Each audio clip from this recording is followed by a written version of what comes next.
Saan tayo? Eto na, yung ICC. Aray ko po. Alam nyo mga kababayan, bago po yung balita na yung interim release na hinihiling ng mga Duterte ay makansela o hindi na mapagbigyan, lumabas din po yung balita na yung ICC ay kukuha ng tatlong mga malulupit sa mga, kumbaga, pag-i-inspection o pag-i-inspection no? Pag-check mga kababayan doon sa mga pagtingin kung ano ba talaga ang kalagayan ni Pangulong o ni dating Pangulong Duterte. Kasi yung mga bossing, yung kampo ng mga Duterte, kung ano-ano yung mga pinapakalat nila, kesyo nauntog, nadulas, kesyo nawalan ng malay, ultimo galing ho yan doon sa mga kaila Vice Presidente, nawalan ng malay, nabagok ang ulo, etc. etc. Hindi na fit para humarap sa mga trial, mga ganyan.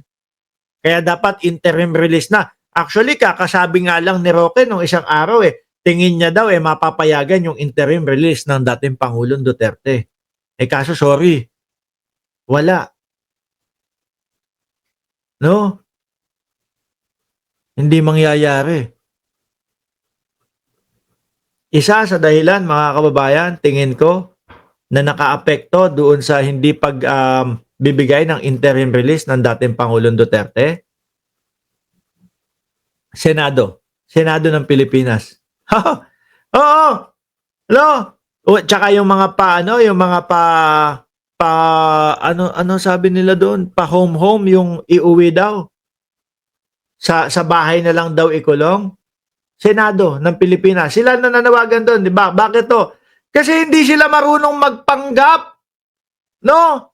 Yung Senado ng Pilipinas, hindi marunong magpanggap kung nagpanggap kayo na, wala kaming pakialam dyan kay Duterte kung ano man ang maging ganito, ganyan. So kung sakali, like example, tayo ay mayroon pang connection, no? Sa ICC o kasali pa tayo sa ICC.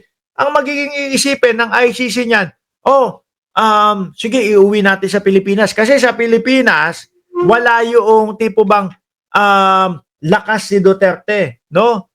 Hindi magiging bias yung sa kanya pag-iimbestiga at paglitis doon sa kaso niya. Kasi ang pinapakita nila, buong pwersa doon, maka-Duterte sila. Iniisip syempre sa ICC, nako po, pag inuwi natin to, pag pinayagan natin na iuwi yan sa kanilang bansa at doon sa litisin, malamang sa alamang, yung mga kampon niya diyan sa Senado, babasuhin, tapos mapapawalang sala. Kawawa yung mga naulila. Kawawa yung mga biktima. Di ba? Huwag kayong mag-alala, uuwi si Digong kahit nasa garapon na. sabi ni Piwi. Inasaktan mo naman yung mga damdamin ng mga Totoo, isa ho yan sa dahilan, mga kababayan. At hindi, kumbaga, hindi lang ako ang nagsasabi nito, mga bossing. Ultimo ho, si Attorney Cristina Conti, sinasabi niya, paano papayagan yan? Kung sakali na iuwi sa Pilipinas ang hiling nila, tapos dun litisin. Di kitang-kita na hindi patas ang magiging trial kay Duterte. Pangalawa, interim release. Walang bansa na tumatanggap. Yun po ang tingin kong katotohanan yan, mga boss chief amo, sir. Diba, nung una, pinasa nila Koopman, interim release para sa dating Pangulong Duterte, etc., etc., ganito, palayain. Tapos biglang nag-hold si Koopman. Wait lang. No, may kulang pa po kaming dokumento. Wag muna kayong magbigay ng inyong apasya para do sa interim release kasi siguro iniisip nila, sasablay, sasabit. Wala pa nga kasi, dahil wala nga kasi na bansa na tumatanggap pa. Wait muna. Nag-aantay sila ng bansang tatanggap. Sino ho tatanggap na bansa niyan? Kung sakali natanggapin nila si Duterte tapos mawawalan sila ng isang parke. Mawawalan sila ng isang street. Kasi kada nag-arali yung mga DDS, bigla po nilang pinapalitan Yung mga pangalan ng mga kalye at ng mga parke nagiging Duterte Park, nagiging Duterte Street. Sinong tatanggap na bansa niyan? Parang sinakop tayo bigla. 'Di ba? Mana sa China. China mahilig manakop. Kaya lang sila, small time China. Pa-street, mga kalsa-kalsada lang, street lang. O, mga parke lang. Di ba? Alam nyo, kesa yung mga ganito, yung pinipilit ninyo, no? Baka dumugo yan. Parang puwit. Ni, baka dumugo yan. Di ba? Pumokus kayo sa depensa ninyo. No, tapos hilingin ninyo, o ganito po. Kasi yung mga bossing, ang pansin natin sa kanila, inuudlot nila ng inuudlot yung pagdinig doon sa kaso ni Duterte. Tatagal lalo yan dyan. Di ba? Tatagal lalo. O baka talagang gustong patagalin dyan si dating Pangulong Duterte. Bakit? Baka kailangan pa sa 2028 na eleksyon, gagamitin pa bilang paawa sa mga DDS. Ang gawin nyo, pumokus kayo doon sa inyong depensa. Tapos, hilingin ninyo na umpisahan na po natin. Baka naman po pwede, yung every 6 months ninyo na sinasabi na hearing, gawin na lang po natin every month na lang po.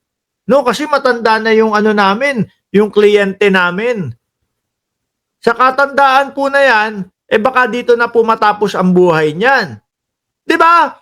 Panigurado ako papayagan ng ICC 'yon. Tapos sasabihin nyo pa, Kopman, ang sasabihin mo, gawin po natin. Kung talagang handa kayo sa depensa ninyo, kung talagang may depensa kayo, dapat atat na atat kayo dyan. Umpisahan na natin para makalabas na to. Araw-arawin. 'Di ba yung kay Tebes, naalala nyo? Ano sabi ni Tebes? Speedy trial. Madaliin natin. No? Kasi ayaw niyang tumagal doon sa loob ng kulungan. Kung meron silang depensa talaga. Ganyan din kay Duterte. Kung totoo yung depensa ninyo, kayo magmamadali na umpisahan agad. Kasi alam nyo kung paano labanan yung mga kasong isinampa dyan. Sabihin nyo, araw-araw, buwan-buwan na lang po, imbis every 6 months. O pag binwan-buwan yan, tapos matibay naman yung ebidensya, yung depensa ninyo, baka laya yan. Next year, ganun.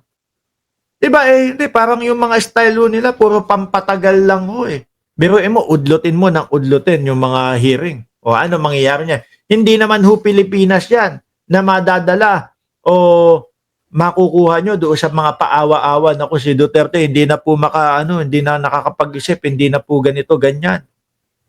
Hindi na po fit para doon sa mga trial. Kaya ang ginawa ng ICC, kumuha ng mga eksperto na titingin kay Duterte. Siguro, isa din yun sa dahilan. Puro kayo kalokohan na sinasabi nyong hindi na fit si Duterte. Eto, pina-check namin, okay pa. Sige nga, cancel na yung interim release niyan. Diba? Delaying tactics. Dahil weak ang depensa nila. Yan ang nakikita ko din dyan. Ganyan kasi. Lagi ko sinasabi sa inyo, kapag alam mo na nasa katwiran ka at alam mo yung katotohanan na wala kang ginawang kalokohan, ikaw ang magmamadali na mag-explain. Ikaw pa yung susugod, ikaw pa yung maiinip. Ang tagal naman! Gusto ko na matapos to. Sasabihin ko yung katotohanan lahat at meron ako mga ebidensya. Di ba? Pero yung sila parang patagal ng patagal Siguro naiisip nila, magagamit natin to sa 2028 sa pagtakbo ng Vice Presidente. Opinyon ni Dukha ng Cereza Force. Ginagamit talaga nila yung matanda para manipulahin ang mga supporter ng matanda. Gugustuhin pa nga nila matigok o magwala ang mga supporter. Kita mo yung mga uto-uto. Anyway mga kababayan, bago tayo magtapos,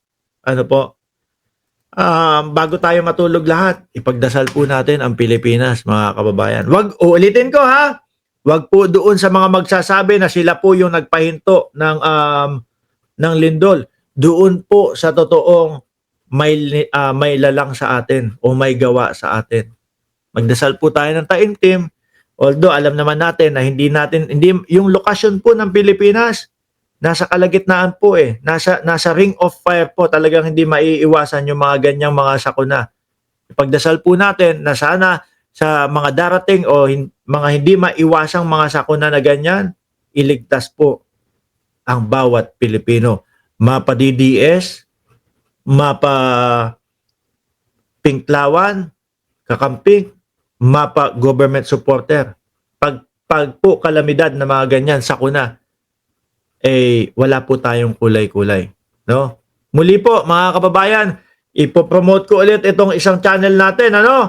Mamaya alas 12 ng madaling araw, nandiyan po tayo. Kasama po natin si Mayor Vico. Si Mayor Vico, diyan po sa Birahan PH. No? Nakalagay po diyan sa channel sa taas yung link po nitong Birahan PH. Paki-subscribe, paki-like, and paki-share na din po. Muli po, maraming salamat and God bless po sa ating lahat.